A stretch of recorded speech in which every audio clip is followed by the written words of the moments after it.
इसी साल अक्टूबर और नवंबर में होने वाले बिहार में विधानसभा चुनाव से पहले सियासी सरगर्मियां चरम पर हैं।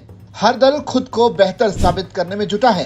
कभी प्रशांत किशोर की जन सुराज पार्टी खुद को आरजेडी और महागठबंधन जैसे या फिर एनडीए और जेडीयू जैसे दलों से बेहतर साबित करती है, तो कभी रामविलास पासवान की लोक जनशक्ति पार्टी चिराग पासवान की अगुवाई में खुद को बेहतर दिखाती है। इसी बीच कौन बेहतर है, इस गुणागणित में अब चिराग पासवान ने एक चौंकाने वाला बयान दिया है, जिससे बिहार की सियासत में फिलहाल गर्माहट महसूस होने लगी है। चुनाव से ठीक कुछ दिन पहले चिराग पासवान ने अब खुलकर जन सुराज पार्टी के संस्थापक प्रशांत किशोर की तारीफ कर दी है। चिराग पासवान ने कहा कि प्रशांत किशोर की राजनीति में निभाई जा रही ईमानदार भूमिका की वो सराहना करते हैं। उन्होंने कहा कि बिहार में जो भी व्यक्ति जाति, धर्म और पंथ से ऊपर उठकर राज्य और बिहारियों की भलाई के लिए सोचता है, वो स्वागत योग्य है। चिराग पासवान ने कहा कि प्रशांत जी अपनी एक ईमानदार भूमिका निभा रहे हैं, जिसकी मैं सराहना करता हूं।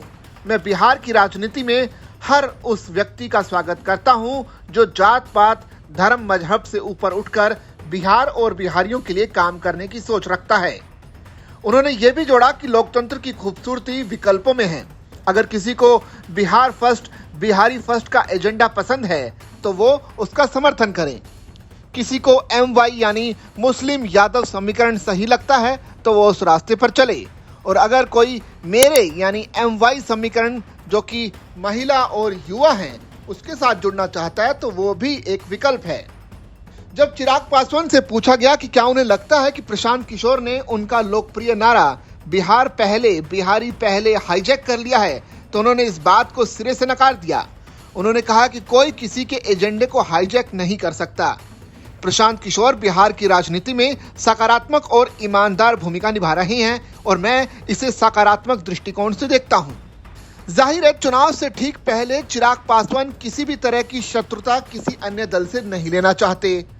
इससे पहले चिराग पासवान खुद के दम पर 243 सीटों पर चुनाव लड़ने का दावा कर चुके हैं। हालांकि चिराग पासवान की पार्टी लोक जनशक्ति पार्टी रामविलास फिलहाल एनडीए का एक सहयोगी दल है। ऐसे में चिराग पासवान जब खुद के चुनाव लड़ने की बात करते हैं तो एनडीए की मुश्किलें बढ़ने लगती हैं, खास तौर पर नीतीश कुमार और जेडीयू की। ऐसे में चिराग पासवान का अब प्रशांत किशोर की तारीफ करना निश्चित तौर पर नीतीश कुमार और एनडीए दोनों की मुसीबत बढ़ा सकता है। शायद चिराग पासवान ये सोच रहे होंगे कि जो 2025 के विधानसभा चुनाव के बाद अगर नतीजे उनके पक्ष में आए और अगर जन सुराज पार्टी भी कुछ सीटें निकालने में कामयाब रही तो आने वाले वक्त में एक नया गठबंधन देखने को मिल सकता है। आपकी इस नए गठबंधन को लेकर क्या राय है, आप कमेंट करके जरूर बताइए और बने रहिए वॉइस ऑफ इंडिया के साथ।